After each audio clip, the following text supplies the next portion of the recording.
Last January 20th, Donald Trump took the reins of America with plans full of pockets to restore its former greatness and make it great again as soon as possible.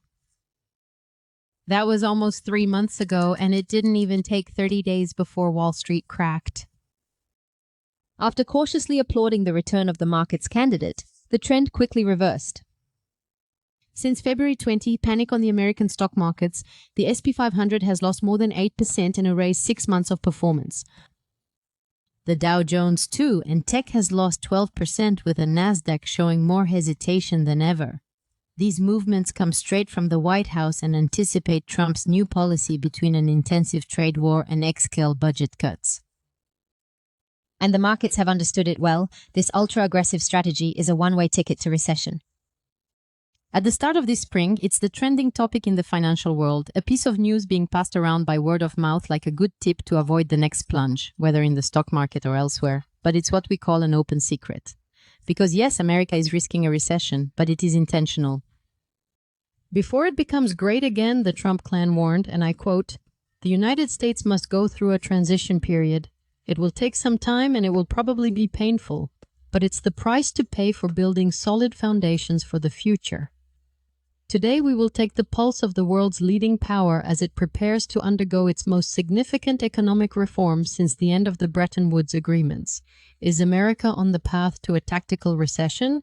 Is that really what's in store for us? If so, how and for how long? Do you remember? At the beginning of 2023, the entire planet was at the bedside of the United States. After the inflation crisis linked to anti-COVID measures and the bubble, as inflated as a Parisian brioche, that had formed over Wall Street, observers were split into two camps. On one side, we had the hawks, who predicted a dark future for America following a market crash, which was bound to happen when the party lowered its rates. And on the other, the doves, eternal optimists convinced of a soft landing, a theory that was then subject to much criticism. It's worth noting that a successful soft landing had never occurred in history. Until this time, it was confirmed in fact. Finally, America surprised the whole world by avoiding a recession. And how did it do it? After a 1.9% growth in 2022, activity jumped to 2.5% in 2023 and did it again with 2.8% in 2024. That's enough to shut up the economic forecasting experts who all got it spectacularly wrong. The one who misled them was Joe Biden, who takes pride in having managed to bring the United States to a soft landing thanks to his Bidenomics, his own economic policy. Bold measures have kept the American economy standing, when a more or less violent downturn seemed unavoidable, a true miracle. And it is with this resounding victory that the former president handed over the keys to the White House to his successor, wishing him good luck. But the first audits quickly revealed that America is far from being as prosperous as it appears.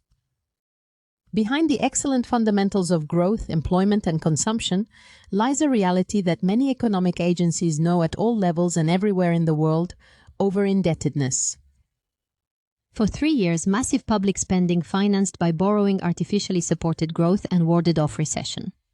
Infinite public money maintained appearances in front of the market, but it also launched the country into an increasingly reckless debt race.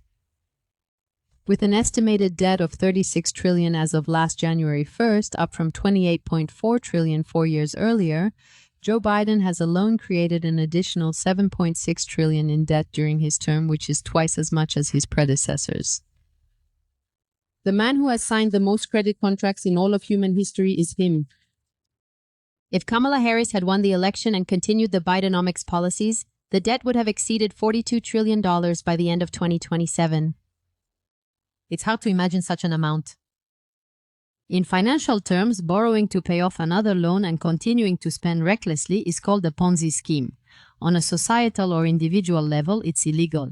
If you earn €2,000 a month and need to spend $2,500 to pay your debts, any banker will direct you to the nearest Banque de France to file for over-indebtedness. But for a country, it's different. It's called rolling the debt, and it's even the foundation of the Anglo-Saxon economic model, a system prevalent in the West and appreciated because it allows wealth and growth to be created out of nothing. Very convenient when resources are scarce.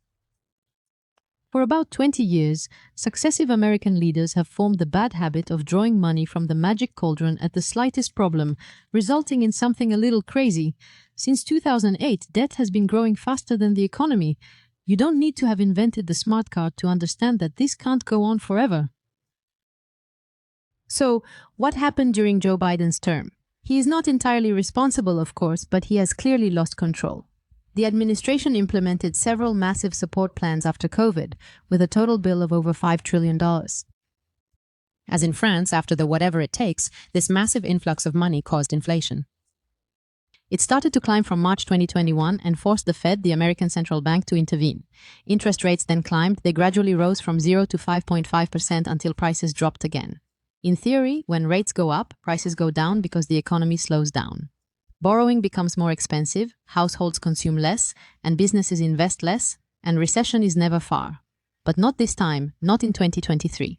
What the statistics show us is that prices did indeed fall, with inflation back under 3% in May 2023, but in return, economic activity did not decline, supported by enormous public spending. At the end of Biden's mandate, the federal government was borrowing up to $1 trillion every 100 days. At no point did the government try to stop or even slow down this race for magic money. And it's not surprising given that for the last 3 years it has been on life support. The American economy has become totally addicted to its public money. If ever the taps were turned off, it certainly wouldn't survive. Yet, that's exactly what Donald Trump has decided to do. Make America Great Again will first involve cutting costs, a task entrusted to Donald Trump's new right-hand man, the restructuring specialist Elon Musk, who is taking his new responsibilities to heart. In 2024, the U.S. federal government spent $6,752 billion. That's equivalent to twice the amount of all the wealth created in England last year. That's a lot of money. This number has 13 digits. The Doge is tasked with studying it, analyzing it, dissecting it down to the 4th decimal place, and reducing it by 30%. The issue, as we've seen, is that the American economy is dependent on its public contracts, and $2 trillion less is no small matter. To further strain the situation, Donald Trump is handing out tariffs like punishments. On this subject, rendezvous on April 6 to know exactly who will be on the chopping block and what they'll face. In the short term, all this promises a sharp increase in the prices of imported goods, manufactured products, agricultural products, electronics, metals or minerals, and a decrease in American purchasing power. With all that, there's going to be so much money missing that recession will become inevitable, and markets are alarmed at every new presidential announcement. People are wondering what Trump is doing exactly. How far does he intend to go with this? Someone needs to stop him. He's going to sink the country. Precisely, yes. That is exactly the purpose of the operation. And he's not betraying anyone since he's been talking about it constantly since his campaign. From his inaugural speech, he officially mentions a transition period that, I quote, will take some time and may cause pain. You can hardly be clearer. Similarly to Scott Bessent, the U.S. Treasury Secretary speaks of a painful phase change or uses the expression economic detoxification. You can't say we haven't understood. America's biggest client is itself, with public spending equivalent to 25% of its GDP, which Washington considers far too much, not to mention that borrowing just to keep being its own client no longer makes any sense. Washington's goal is therefore to deprive the American economy of some of its public fuel and let it drift in a kind of controlled demolition until it runs aground somewhere within the reach of the markets. Once on the ground, the private sector will be encouraged to replace the public authority in order to rebalance the sources of financing for the economy. Trump and Bessent call this the reset. The portion of the economy driven by public money will need to quickly shift into the hands of the markets, as they are the true creators of wealth. The Trump clan is convinced that public spending artificially inflating outcomes actually has no impact on wealth creation. Spending $1,000 to fund the construction of a plane creates wealth.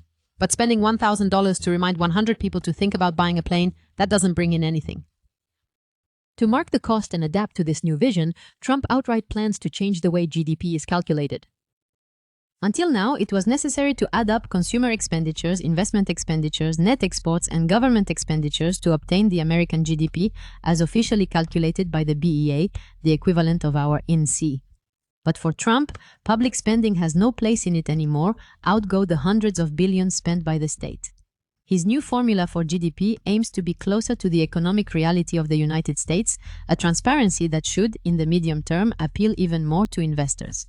But that is in the medium term, and for now, we will have to hunker down and ride out the storm, at least until next fall.